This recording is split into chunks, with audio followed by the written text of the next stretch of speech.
January 18th, 2021. Okay, this is an update. I've done more work since the last time I did a video, so I'll move on, make it quick what I've done. My guy the other day exposed all this trench right here that you see, and I'm going to get right inside the box. That's one valve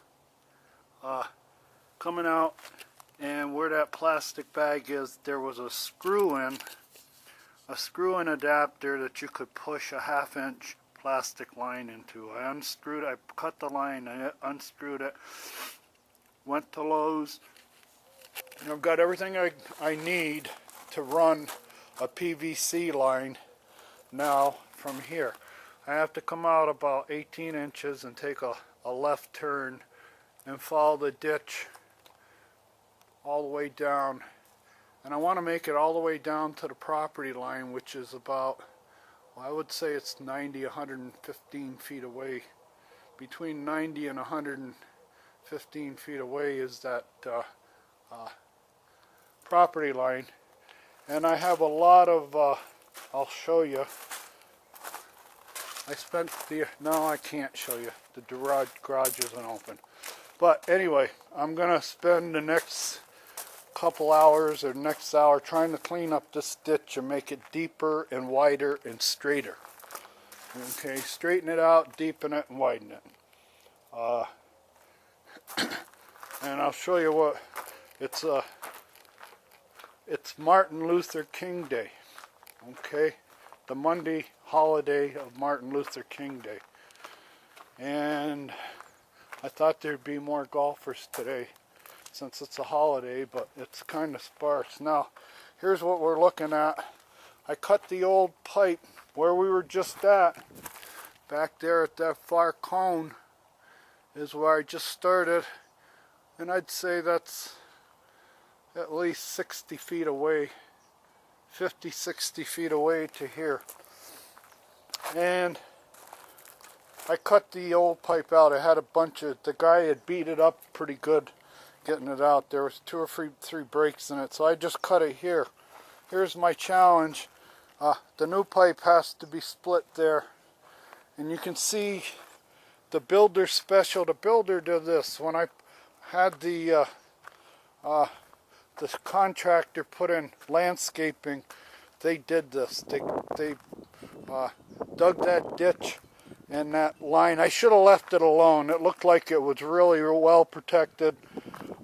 Everything like that, I should have left it alone, but I'm either going to take it out of service or replace it with PVC. And the challenge is, right now, that's going to turn and go that way between those 2 air conditioning units and back to the plants, that palm tree back there and the other plants. That's going to create a big pain in the butt. I might take it as far back as these air conditioning units, or as far back as I got all new work.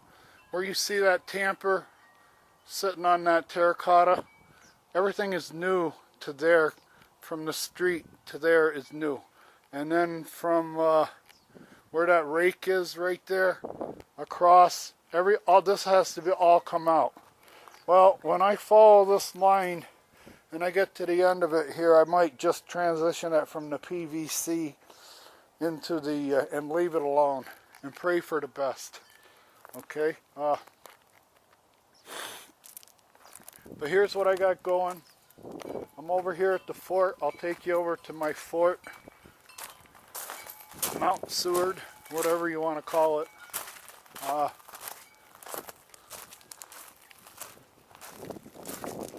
The wind is blowing, so I'm going to have to try to shade the thing from the wind. Right there is it's sort of a well, and I got more bullets right there, so I'm going to take it up 2 more levels. When I get it up 2 more levels, I think I'm going to stop. And I don't think that well can be seen from the golf course. With the plants, those are dwarf myrtles, 32 dwarf myrtles or 30. I lost a couple. But with the plants and this relief here, this little stage I'm building, from the tee box and from the cart path, nobody should be able to see anything into my yard or criticize my yard for any reason. The only reason that they can see into my yard is if they hit a ball up here and they come up here and they look into it. But from the golf course and the tee boxes, they got no business criticizing my yard. That's the way I feel about it. And if they see anything from bad with my yard, they have to come up to the property line to do it, and I think they're out of place doing that. I live in a fishbowl here. I got a sidewalk in front of the house, and I got a golf course on the other with golfers that think that they can walk on this property to recover a ball anytime they want. That when they pay a greens fees, they bought a patio pass, a property pass that they can walk on the property and in the golf course. I've lived at it now for 15 years. I have to be a golf pro out here. I'm like an employee of the golf shop, a golf pro that has to train new golfers, FNGs, golfers, that when they hit a ball up here, first of all, they're playing tees that they have no ability to play. Those are the executive tees right here. Right there, that little bump out down there, across the street from, or across the cart path from that box. That is the executive tee. I would make any bet. I'd bet you probably even money that if you took most of your field and challenged them to shoot a par round, a scratch round from the executive tees, nobody'd be able to do it. You've got guys that can't even par the hole from the executive tees. I would challenge any of them. These guys that are up there on the 177 and they're booming away, these young 25, 30, 40-year-olds that think, what the hell, I think I'll try to hit a home run. Okay, I'm the designated hitter. If you took that same home run hitter and brought him down to this tee and said, you got to play small ball today, you're going to have to put a glove on your hand and go out and play the field. We've had a couple of injuries, and you're going to have to play ball today. So forget hitting the long ball and come up here and see if you can play small ball. You know, do you know how to butt? Do you know how to field? When you catch the ball in the field, do you know where to go with it? With runners on base, who do you go to first? Things like that, huh? Do you know how to play small ball? Can you pitch? Can you putt? Can you hit a small, medium iron shot to a green? Can you par the hole from 90 yards away or 50 yards away?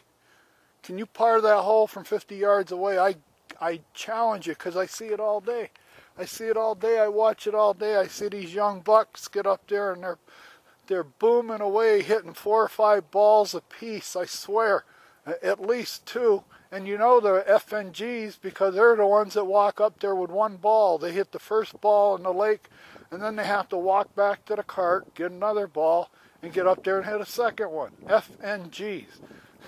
They have no clue that they can lose a ball in this lake or hit one out of bounds. And after they get done, you get a foursome up there that hits 10 balls. You got 10 balls that were hit by a foursome of young men. They get down here, and none of them can pitch or putt. None of them. The same swing they made on the tee is the same swing they're here for, trying to hit a ball up to the pin. They don't know how to chip, putt. They don't know how to play small ball. They're designated hitters. That's what golf has become. And it's real dangerous when you live next to that type of concession. You see where that tee box is right there? All the tee boxes. The ladies isn't so bad. A lady has to hit one off the toe. But every other tee box, I'm in range. All somebody has to do is block one right, hit one off the toe, miss the sweet spot, and here I go. Here I am. That isn't right. It's reckless endangerment. It's assault. It goes on day in, day out. Thank you very much.